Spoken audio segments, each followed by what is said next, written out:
Waduh, lupa asa sih, kira-kira. Aneh lagi.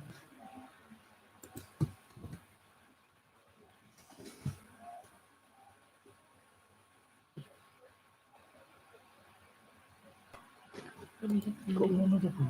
Nanti kok gimana? Iki studio nih. Sik, tak hapus. Seneng sih. Hapus pesan. Kian. Aku.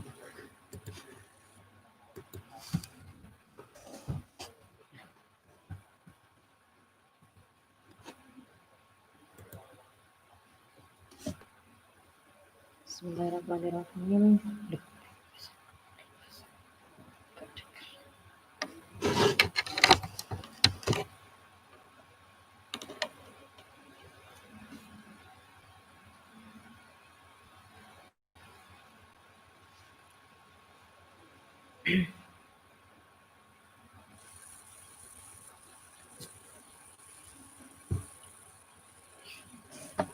Bismillahirrahmanirrahim. Assalamualaikum warahmatullahi wabarakatuh.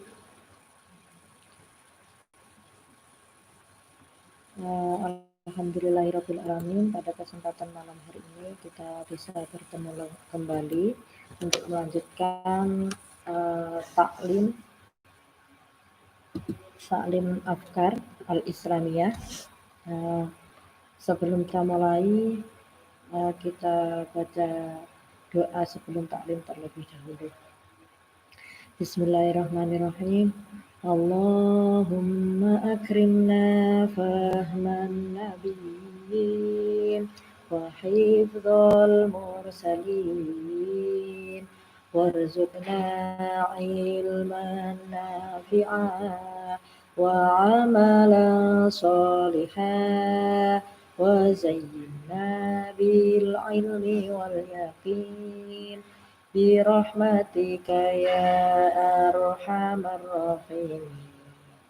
Allahumma akrimna fahman nabiyyin wa hifdzal mursalin warzuqna ilman nafi'an wa amalan salihan wa zayyinna bil ilmi wal yaqin bi rahmatika ya arhamar rahimin.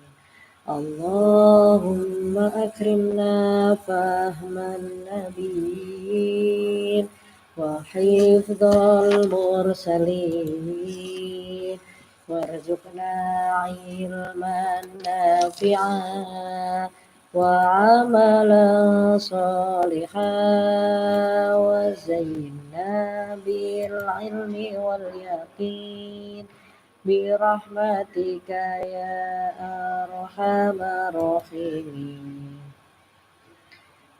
Baik adik-adik, sebelum kita mulai, kita membaca surat Al-Fatihah dulu untuk guru-guru kita, untuk orang tua kita, untuk keluarga kita. Semoga yang sekarang sedang sakit segera diberi kesembuhan oleh Allah Subhanahu wa taala. Allah hadiniyahu ala kulli niyatin shalihah ilahu ayyuha hadratu. Al-Fatihah. A'udzubillahi minasyaitonir rajim. Bismillahirrahmanirrahim. Alhamdulillahirabbil alamin arrahmanir rahim maliki yaumiddin. Iyyaka na'budu wa iyyaka nasta'in ihdinas siratal mustaqim siratal ladzina an'amta 'alaihim ghairil maghdubi 'alaihim waladdallin. Baik, kita lanjutkan. Bismillahirrahmanirrahim. Faslun alladzi yadhuru minan najasati salasatun. Jadi pembahasan kita pertama pada malam hari ini yaitu tentang najis atau sesuatu yang najis, alladzi yadhuru, yang bisa menjadi suci. Jadi sesuatu yang najis itu bisa menjadi suci. Salah satu itu ada 3.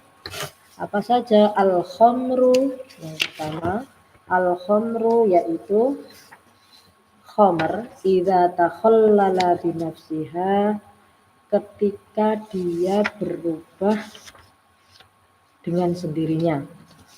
Jadi yang pertama itu adalah khamr atau minuman keras yang berubah dengan sendirinya. Artinya berubahnya khamr ini bukan karena dicampuri sesuatu, meskipun sesuatu itu suci.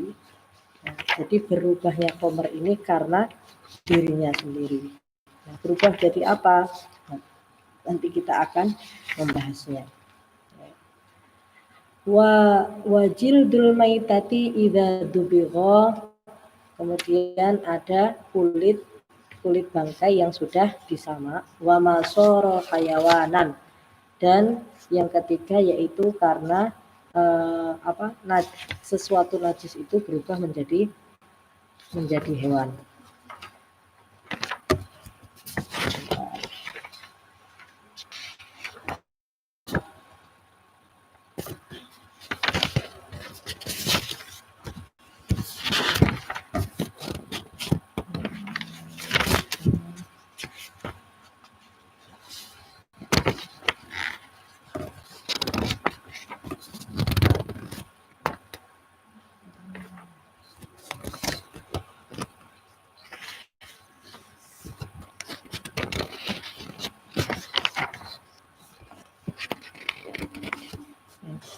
Kita lanjutkan. Nah, yang pertama kita akan membahas yaitu benda najis yang bisa menjadi suci. Yang pertama yaitu khamr atau minuman keras. Bisa khamr atau minuman keras itu bisa berubah menjadi suci jika perubahannya itu karena dirinya sendiri. Misalnya berubah menjadi apa? Menjadi cuka. Nah, menjadi cuka dengan sendirinya. Jadi khamr itu tanpa dicampur dengan hal apapun, benda apapun, meskipun itu suci, sehingga menjadikan khamr yang asalnya itu haram, najis, menjadi suci karena berubahnya karena berubah dengan sendirinya. Nah, itu. Khamr adalah setiap cairan yang memabukkan. Jadi khamr itu cairan yang memabukkan yang berasal dari sisa kurma yang telah berubah menjadi sangat keras rasanya, atau dari tebu, madu, atau selainnya. Jadi cairan apapun yang dia itu memabukkan, nah itu yang sudah berubah menjadi rasanya keras, kemudian dia memabukkan, maka disebut khamr.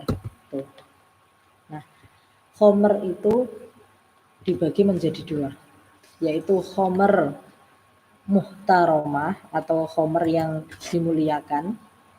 Ada juga khamr yang ghairu muhtaramah atau khamr yang tidak dimuliakan. Nah, khamr muhtaramah itu apa?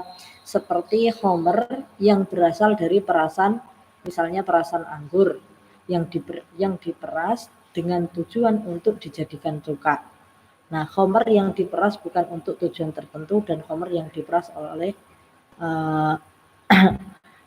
untuk tujuan tertentu. Jadi misalnya memang sengaja khamr itu perasan anggur yang untuk dijadikan cuka, tujuannya yang cuka itu nanti untuk masak misalnya. Itu khamr muhtaramah. Nah, kenapa harus dijadikan khamr dulu? Karena prosesnya untuk menjadi cuka itu harus melalui proses khamr dulu. Nah, makanya jika khamrnya ini sudah berubah menjadi cuka dengan sendirinya, maka yang awalnya najis menjadi suci. Tuh. Yang kedua, khamr ghairu muhtaramah. Oke. Atau khamr yang tidak dimuliakan. Seperti khamr yang berasal dari perasan semisal anggur yang diperas dengan tujuan untuk dijadikan khamr. Nah, sedangkan ketika khamr itu berupa khamr ghairu muhtaramah, maka diwajibkan dibuang sebelum khamr tersebut menjadi cuka. Intinya seperti ini. Khamr ghairu muhtaramah itu dia itu diperas, perasan kurma itu sengaja diperas dengan untuk tujuannya itu untuk dijadikan khamr saja, hanya sampai dijadikan khamr, sehingga dipakai untuk minum. Karena dia statusnya masih khamr, maka dia masih memabukkan. Jadi seperti itu. Itu khamr ghairu muhtaramah yang diperas tujuannya untuk tujuan tertentu, hanya untuk dijadikan khamr. Nah, itu khamr ghairu muhtaramah. Nah, selanjutnya khamr itu bisa menjadi suci ketika telah berubah menjadi cuka. Nah, menjadi cuka dengan sendirinya. Maksudnya berubah menjadi cuka tanpa disertai perantara benda lain yang suci. Yang suci sekalipun itu tidak boleh tercampur. Ketika khamr itu berubah menjadi cuka karena ada campuran tertentu, misalnya benda apapun itu meskipun dia suci, kemudian khamr yang tadi itu berubah menjadi cuka karena ada campurannya misalnya, maka cuka itu hukumnya tetap najis.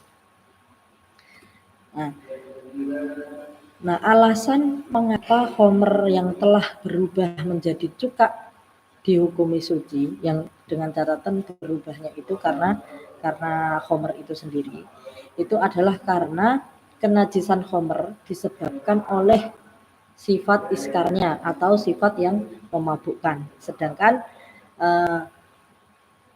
sifat iskar ini hanya dapat dihilangkan ketika khamr itu telah berubah menjadi cuka. Nah, itu oleh karena itu faktor yang menyebabkan kenajisan khamr telah hilang, maka sifat najis itu pun juga hilang. Jadi ketika khamr itu iskarnya sudah hilang, sifat memabukkannya sudah hilang, maka khamr itu hukumnya menjadi suci. Seperti itu. Selanjutnya, selain itu, khamr yang telah menjadi cuka dihukumi suci karena pada umumnya cairan perasan tidak akan pernah tidak dapat berubah menjadi cuka kecuali cairan itu harus menjadi khamr terlebih dahulu. Jadi seperti yang saya sampaikan, proses untuk membuat cuka itu, jadi perasan, misalnya perasan anggur, perasan buah yang lainnya itu harus dijadikan khamr dulu, karena kalau tidak menjadi khamr dulu tidak bisa menjadi cuka, seperti itu. Oleh karena itu, andaikan kita tidak mengatakan kalau khamr itu bisa suci, maka kita akan kesulitan membuat cuka dari khamr. Padahal cuka sendiri hukumnya halal menurut ijma ulama, seperti itu. Nah, adapun ketika khamr berubah menjadi cuka dengan disertai perantara benda lain, meskipun benda lain tersebut sebenarnya tidak memberikan pengaruh sama sekali terhadap perubahan khamr menjadi cuka, seperti kerikil, maka khamr tersebut tidak dihukumi suci karena khamr yang telah berubah menjadi cuka menjadi najis sebab terkena benda lain. Misalnya seperti ini. Jadi khamr itu dimasukkan wadah. Nah, ternyata wadahnya itu kejatuhan pada waktu statusnya masih khamr, kejatuhan kerikil. Nah, sedangkan kerikil itu tidak memberi pengaruh apapun terhadap perubahannya khamr menjadi cuka. Meskipun kerikil ini suci, maka khamr yang sudah menjadi cuka ini dia tetap belum bisa suci. Karena apa? Karena masih kecampuran sesuatu itu jatuh pada saat statusnya masih khamr, sehingga meskipun berubahnya khamr itu tidak ada pengaruh dari kerikil tersebut, tapi tetap tidak bisa dihukumi suci karena kejatuhan kerikil itu tadi. Meskipun kerikil itu tidak memberi pengaruh atau tidak berpengaruh terhadap perubahan khamr menjadi cuka, seperti itu. Intinya apa? Ketika khamr itu menjadi cuka dan dihukumi suci, syarat mutlaknya adalah tidak tercampur apapun meskipun benda suci. Jadi itu mutlak syarat. Selanjutnya yang kedua yaitu kulit bangkai yang disamak. Nah, termasuk najis yang dapat berubah menjadi suci adalah kulit bangkai yang telah disamak. Baik tersamaknya itu karena kulit bangkai jatuh sendiri atau dijatuhi ke benda penyamakan atau benda penyamakan yang jatuh ke kulit bangkai, semisal maksudnya seperti ini. Jadi kulit bangkai yang sudah disamak itu dibersihkan sisa-sisa dagingnya dengan benda tertentu yang biasanya digunakan untuk menyamak. Nah, ketika disamak, dibersihkan, itu kulit bangkai itu bisa menjadi suci. Nah, tujuan pokok dari menyamak adalah menghilangkan sisa-sisa yang ada di kulit bangkai. Nah, sisa-sisa tersebut adalah daging-daging yang menempel, daging-daging basah yang masih menempel di kulit bangkai, yang apabila dibiarkan akan merusak kulit bangkai itu, dan apabila dihilangkan akan membersihkannya. Nah, jadi tujuannya untuk menghilangkan kalau dagingnya masih nempel-nempel di kulit, nah itu ketika dibiarkan itu masih termasuk bangkai. Ketika ada bangkainya, maka kulit itu masih belum dihukumi suci.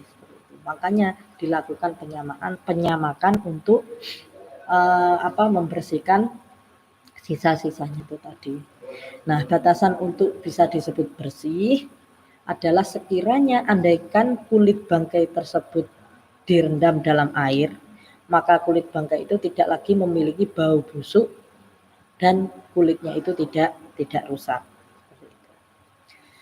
Nah, menyamak hanya dapat dilakukan dengan benda khirif, yaitu benda yang terasa pedas di lidah saat dicicipi, meskipun benda khirif tersebut najis seperti kotoran burung atau meskipun tidak mengandung air, karena menyamak bertujuan ihalah atau merubah, sehingga tidak membutuhkan pada air. Jadi tujuannya itu ihalah, merubah, bukan izalah, menghilangkan, yang mengharuskan adanya basuhan air. Seperti itu. Oke. Setelah disamak, kulit bangkai menjadi suci pada bagian zahir luarnya, yaitu bagian yang terlihat dari dua sisi kulit, yakni sisi atas atau sisi bawah kulit, dan juga menjadi suci pada bagian batin atau dalamnya kulit, yaitu bagian kulit yang apabila disobek itu akan terlihat. Jadi kan kulit itu tebal. Nah, ketika dia sudah disamak bagian atas dan bawahnya, maka dia sudah suci. Begitu juga ketika bagian dalamnya dirobek, ketika dirobek kelihatan, itu juga bisa suci. Nah, setelah kulit bangkai disamak, statusnya masih mutanajis atau terkena najis. Setelah kulit bangkai disamak, statusnya masih mutanajis atau masih terkena najis, karena terkena benda penyamak yang najis atau benda penyamak yang mutanajis. Artinya apa? Ketika yang digunakan untuk menyamak itu tadi benda najis, maka status kulit yang sudah disamak tadi masih mutanajis atau terkena najis. Nah, sehingga wajib dibasuh air terlebih dahulu. Dengan demikian seseorang tidak ketika kulit tadi belum dibasuh menggunakan air, masih mutanajis, maka tidak boleh digunakan untuk apapun, misalnya untuk alas sholat atau yang lainnya. Nah, yang ketiga, najis yang bisa menjadi suci, yang ketiga adalah najis yang berubah menjadi hewan. Nah, maksudnya bagaimana? Yaitu termasuk najis yang bisa berubah menjadi suci adalah najis yang telah berubah menjadi hewan. Seperti ulat yang berasal dari benda najis sekalipun, najis mughaladah sekalipun, karena pada asalnya ulat tersebut tidak diciptakan dari zat najis mughaladah itu sendiri, melainkan ulat tersebut diciptakan di dalamnya, sebagaimana ulat cuka. Maksudnya ulat cuka tersebut tidak diciptakan berasal dari zat cuka itu sendiri, tetapi ia diciptakan di dalam cuka. Jadi misalnya ulat yang yang keluar dari kotoran atau benda najis mughaladhah sekalipun, ulat itu tidak diciptakan karena ulat itu tidak dikatakan najis karena ulat itu tidak diciptakan dari zat mughaladhah itu sendiri, melainkan ulat tersebut diciptakan di dalamnya. Itu menurut kaidah kimia. Nah, selanjutnya kita itu tadi tiga hal atau 3 benda najis yang bisa berubah menjadi suci. Yang pertama tadi khomer yang berubah dengan sendirinya. Yang kedua ada kulit bangkai yang telah disamak. Yang ketiga najis yang berubah menjadi hewan. Sekarang kita masuk pada macam-macam najis. Nah, mungkin adik-adik sudah tahu semuanya. Jadi najis itu macamnya ada berapa? An-najasatu salah satu. Jadi najis itu ada tiga macamnya. Mughalladhatun wa mukhaffafatun wa mutawassitatun. Nah, jadi dari segi pembagian yang diurutkan berdasarkan tingkat hukumnya dan cara mensucikannya, najis itu dibagi menjadi 3. Yang pertama najis mughalladhah, yang kedua najis mukhaffafah, yang ketiga najis mutawassithah. Saya yakin adik-adik sudah tahu semuanya. Jadi yang pertama ada najis mughalladhah. Nah, najis mughalladhah ini maksudnya najis yang berat hukumnya. Mughalladhah berat hukumnya. Kemudian najis mukhaffafah, yang kedua yaitu najis mukhaffafah, najis yang ringan hukumnya. Sedangkan yang ketiga ada najis mutawassithah. Mutawassithah yaitu tengah-tengah antara najis mughalladhah dan najis mughalladhah dan mukhaffafah. Kita bahas yang pertama, yaitu najis mughalladhah. Apa itu najis mughalladhah? Al-mughalladhatu najasatul kalbi wal khinziri wa far'i ahadihima. Jadi najis mughalladhah itu najisnya anjing, babi, dan anak dari salah satunya. Wa far'i ahadihima. Jadi anak turunnya anjing dan babi. Meskipun misalnya anjing dengan kambing, maka anaknya ini juga termasuk najisnya nanti najis mughalladhah karena mengambil yang terburuk. Nah, misalnya peranakan atau anak turunnya anjing dan kambing atau babi dengan kambing misalnya, maka anak tersebut dihukumi mughalladhah karena memenangkan hukum najis anjing dan babi, sebab anak diikutkan pada hukum manakah yang lebih buruk dari induk atau asalnya dalam hal kenajisannya, keharamannya disembelih, kemudian keharamannya dimakan dan tidak sah dijadikan sebagai hewan kurban atau akikah. Meskipun anak itu berasal dari misalnya anjing dan kambing seperti itu. Jadi tetap hukumnya mengikuti hukum anjing. Sedangkan apa itu najis mukhaffafah? Nah, wal mukhaffafatu baulus sabiyyi alladzi lam yat'amu ghairul labani wa lam yablughil haulaini. Jadi najis mukhaffafah itu adalah najis air kencing bayi laki-laki. Nah, baulus sabiyyi, kencing anak laki-laki, alladzi lam yat'amu ghairal labani, yang belum makan apa-apa kecuali air susu atau kecuali ASI. Walam yablughil haulaini, dan belum berusia 2 tahun. Jadi ingat, syarat pertama adalah bayi laki-laki yang belum makan apa-apa kecuali ASI. Kalau misalnya ada bayi laki-laki belum 2 tahun tapi dia sudah makan selain ASI, misalnya MPASI atau susu formula, nah itu najisnya kencingnya tidak lagi najis mukhaffafah. Jadi syarat pertamanya adalah kencing bayi laki-laki yang belum makan apa-apa kecuali ASI. Walam yablughil haulaini, dan belum mencapai 2 tahun atau belum berusia 2 tahun. Perkataan musannif air kencing sobi memberikan pemahaman bahwa qaid atau batasan najis mukhaffafah adalah Yang pertama berupa air kencing, jadi air kencingnya bayi laki-laki. Yang kedua, air kencing keluar dari sobi atau bayi laki-laki yang benar-benar laki-laki. Yang ketiga, sobi belum mengkonsumsi apapun kecuali ASI. Nah, yang keempat, sobi atau bayi laki-laki belum mencapai umur 2 tahun. Jadi syarat mencapai umur 2 tahun ini adalah syarat terakhir. Nah, najis mughaladhah sudah, mukhafafah sudah, sekarang najis mutawasithah. Nah, najis mutawasithah adalah sairin najasat, seluruh najis selain najis yang disebutkan atau selain najis yang disebutkan dalam najis mughaladhah dan mukhafafah. Itu maka najisnya adalah najis mutawasithah. Nah, kemudian bagaimana cara mensucikan atau menghilangkan najis-najis mughaladhah, mukhafafah dan mutawasithah? Kita bahas satu-satu. Yang pertama adalah cara menghilangkan atau mensucikan najis mughaladhah.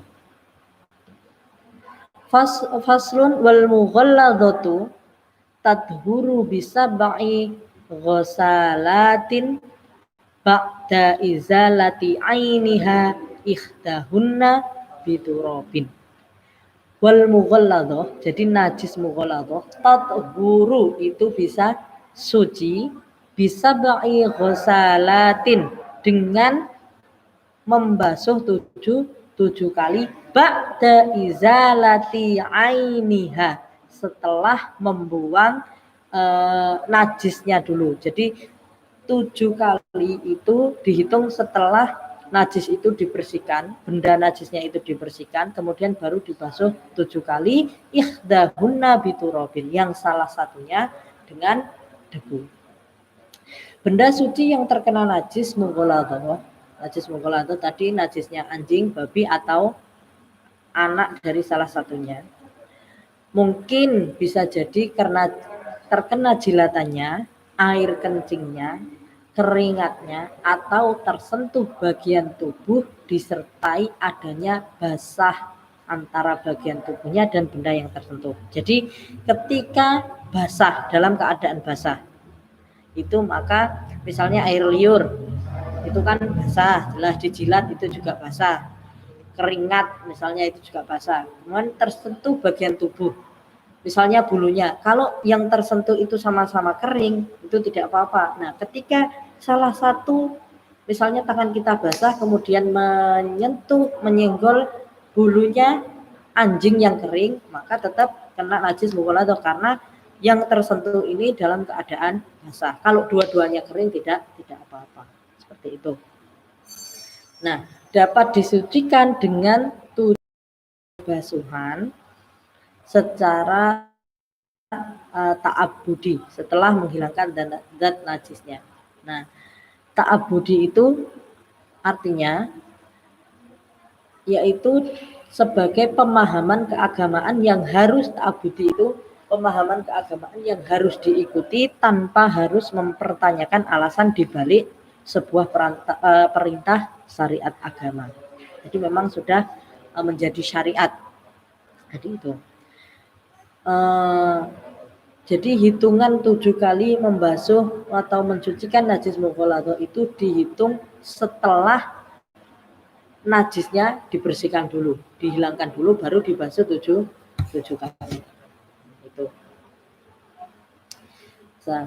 7 kali basuhan setelah hilangnya zat najis ini sesuai dengan pendapat yang dikatakan oleh Syekh Ibnu Hajar dalam kitab Minhajul Qawim dan Sayyid Mughni dalam kitab Miftah Falah Mubtadi.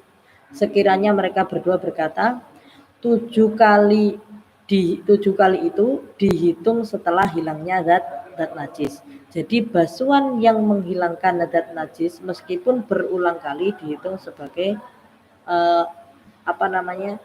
meskipun berulang kali itu belum dihitung dalam 7 kali basuhan ini.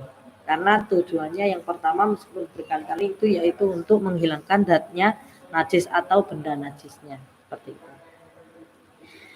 Dalam menghilangkan najis mughalladhah atau mensucikan najis mughalladhah cukup dengan 7 kali basuhan. Seperti itu. Yang salah satunya yaitu dengan debu. Nah, di sini percampuran basuhan air dengan debu dapat terjadi dengan 3 kemungkinan cara. Jadi ada tiga kemungkinan cara membersihkan najis mughalladhah. Yang pertama, air dan debu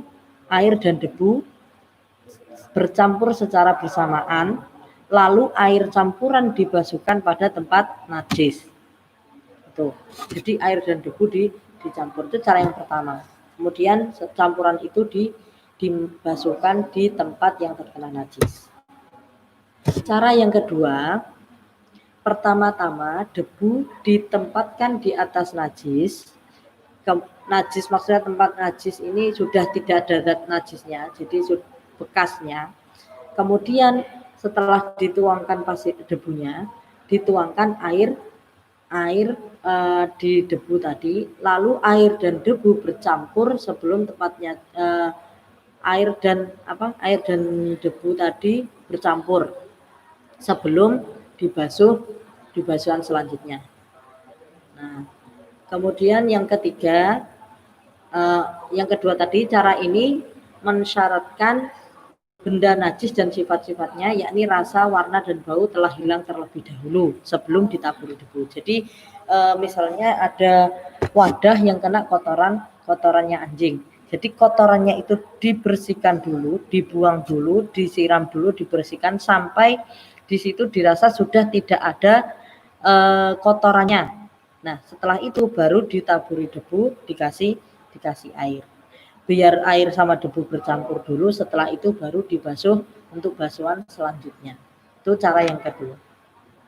Cara yang ketiga yaitu kebalikannya cara yang kedua, yaitu pertama air dituangkan ke tempat najis, kemudian dikasih debu, sehingga keduanya tercampur sebelum tempat najis tadi, tempat yang terkena najis itu terbasuh oleh basuhan selanjutnya.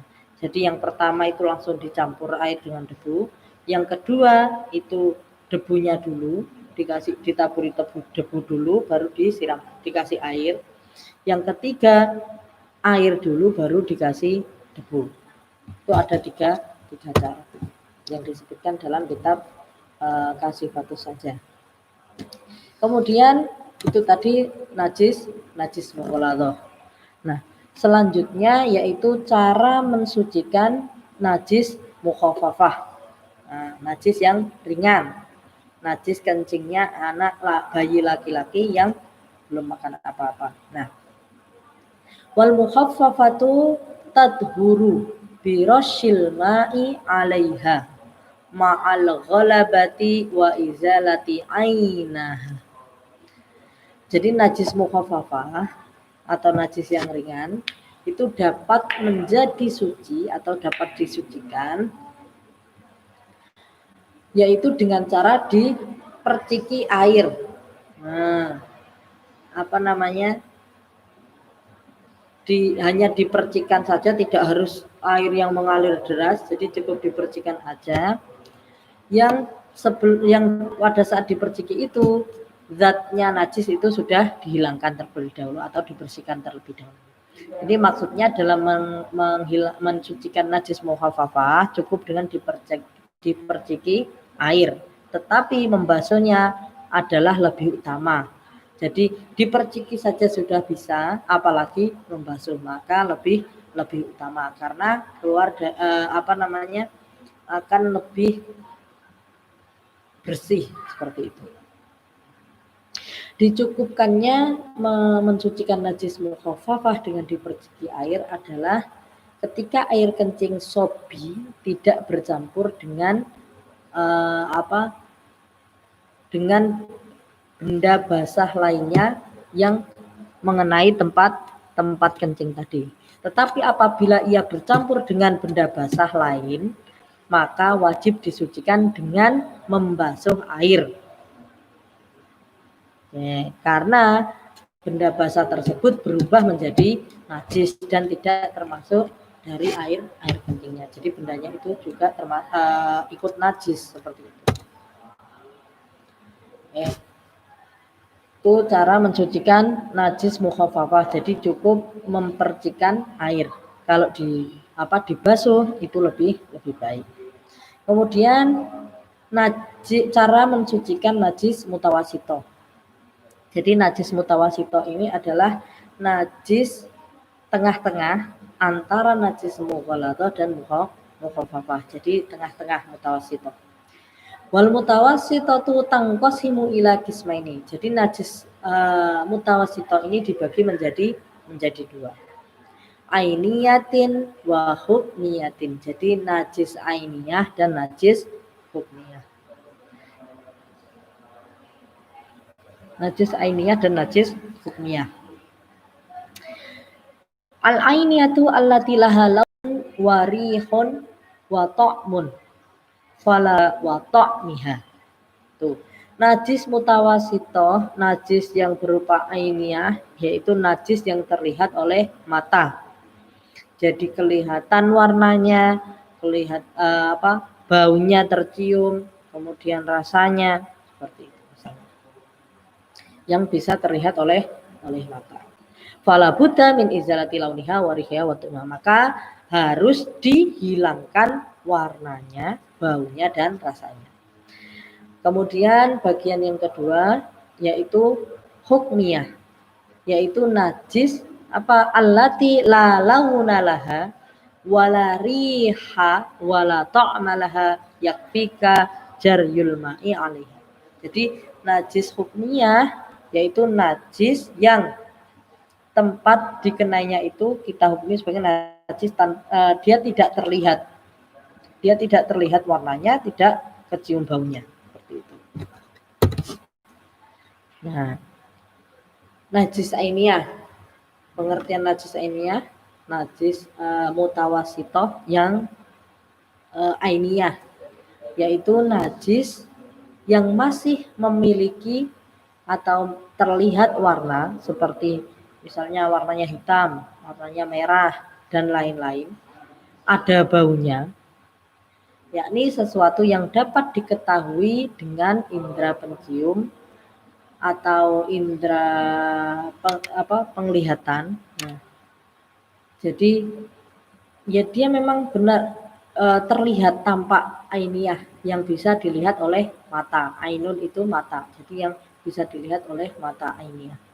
Sedangkan cara mensucikan tempat yang dikenai najis ainiyah yaitu diwajibkan menghilangkan warna, bau dan rasanya. Jadi dihilangkan semua najisnya. Apabila warna atau bau najis sulit dihilangkan, misalnya sudah warna merah, misalnya ada warna merah atau hitam, sudah dibersihkan berkali-kali, sudah disikat, sudah disabun dan berkali masih ada bekas warnanya. Nah, apabila bau najis atau warnanya itu sulit dihilangkan, maka tidak wajib dihilangkannya. Bahkan tempat yang dikenainya telah nyata suci. Jadi sudah dicuci berkali-kali, sudah disikat, tapi tidak bisa hilang warnanya. Tapi bisa dipastikan benda yang terkena najis itu sudah suci. Seperti itu. Nah, kemudian jenis yang kedua ada najis hukmiyah. Nah, najis hukmiyah itu tadi yang tidak terlihat oleh mata. Nah, cara mensucikannya bagaimana? Mengalirkan air di atasnya atau mengalirkan air di tempat yang terkena najis hukmiyah. Jadi intinya karena hukmiyah itu tidak terlihat jelas, maka disiram atau mengalirkan air untuk membersihkan najis mutawasitoh yang hukmiyah tadi. Jadi itu kita ulas kembali. Jadi sesuatu yang najis itu bisa suci, tapi hanya ada 3 tadi. Sesuatu najis yang bisa menjadi suci, yaitu perubahan khomer karena sendirinya. Yang kedua tadi ya menyamak atau kulit bangkai yang sudah disamak. Yang ketiga yaitu najis yang berubah menjadi hewan. Nah, kemudian macam-macam najis tadi ada 3. Apa saja? Najis mughalladh, yaitu najis yang hukumnya berat. Jadi contohnya najisnya anjing, babi, dan anak dari keduanya atau salah satunya. Kemudian najis mukhaffafah atau najis yang ringan, yang berupa kencingnya bayi laki-laki yang belum makan apa-apa kecuali ASI dan belum genap 2 tahun. Yang ketiga yaitu najis mutawasito atau najis yang sedang. Apa saja najis mutawasito? Semua jenis najis yang kecuali yang sudah disebutkan najis mughalladh dan najis mukhaffafah. Kemudian cara mensucikannya untuk najis mughalladh yaitu dibasuh sebanyak 7 kali, salah satunya dicampur dengan debu. Itu najis mughalladh. Yang kedua najis mukhaffafah, cara mensucikannya bagaimana? Yaitu cukup diperciki dengan air, membasuh lebih utama. Kemudian yang ketiga yaitu najis mutawasitoh. Najis mutawasitoh ini tengah-tengah. Jadi cara mensucikannya bagaimana? Ketika najis itu najis ainiyah tampak, maka dibersihkan dulu semuanya benda najisnya, baik itu warnanya, baunya itu dibersihkan dulu, kemudian dibasuh dengan air yang mengalir. Kemudian ketika najis mutawasito itu hukmiyah atau tidak tampak, maka bisa mengalirkan air di tempat yang terkena najis hukmiyah itu. Nah, seperti itu ya. Jadi itu tadi yang kita pelajari. Jadi terkait najis, teman-teman adik-adik mungkin akan banyak sekali menjumpai yang namanya najis dalam kehidupan sehari-hari. Kalau sekarang adik-adik sudah tahu, oh ternyata misalnya ada ngajak ponaannya itu masih bayi, misalnya bayi laki-laki kena kencingnya. Nah itu boleh, kalau masih bayi belum makan apa-apa, boleh cara mensucikannya hanya dibersihkan. Jadi beda antara bayi laki-laki dan bayi perempuan. Nah kemudian kalau adik-adik misalnya ada tempat yang kena kotorannya ayam misalnya di teras rumahnya. Nah itu termasuk najis apa kotoran ayam? Termasuk najis mutawasitoh. Mutawasitoh yang apa? Yang ainiyah, kotoran ayam itu terlihat. Maka cara mensucikannya bagaimana? Yaitu membersihkan najisnya dulu. Jadi dibersihkan, misalnya dibersihkan dengan daun kering atau dengan batu, diambil dulu, kemudian dibersihkan pakai air sampai zat najisnya itu hilang, kemudian baru disiram dengan air lagi. Itu cara mensucikan najis mutawasitoh, yaitu dengan mengalirkan air seperti itu. Nah itu apa yang bisa dapat kita pelajari pada malam hari ini. Semoga bermanfaat, lebih hati-hati karena ketika kita tidak memperhatikan najis, karena kita kadang tidak memperhatikan, padahal kalau sesuatu yang najis, kita mau ibadah yang lainnya, nah misalnya mau sholat, ketika kita mau sholat ternyata di tempat sholat itu kena kotoran atau benda-benda najis, bagaimana kita harus mensucikannya dulu sehingga digunakan untuk sholat. Nah itu harus diperhatikan. Kalau kita sholat di tempat najis, otomatis sholatnya juga tidak sah, seperti itu. Karena najis ini nanti akan berpengaruh ke ibadah-ibadah yang lainnya kalau memang tidak diperhatikan, seperti itu ya. Sebelum kita akhiri, kita baca doa setelah taklim, kemudian doa kafaratul majlis. Bismillahirrahmanirrahim.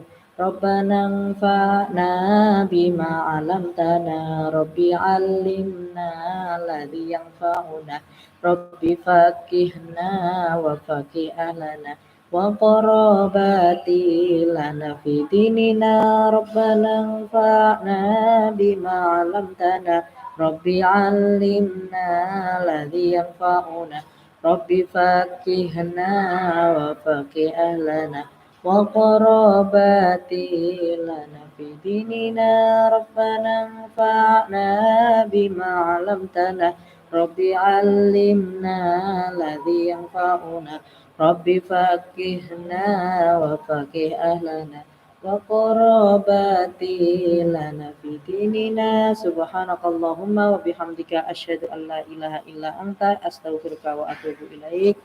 Kurang lebihnya saya mohon maaf yang sebesar-besarnya. Akhirul kalam. Wassalamualaikum warahmatullahi wabarakatuh.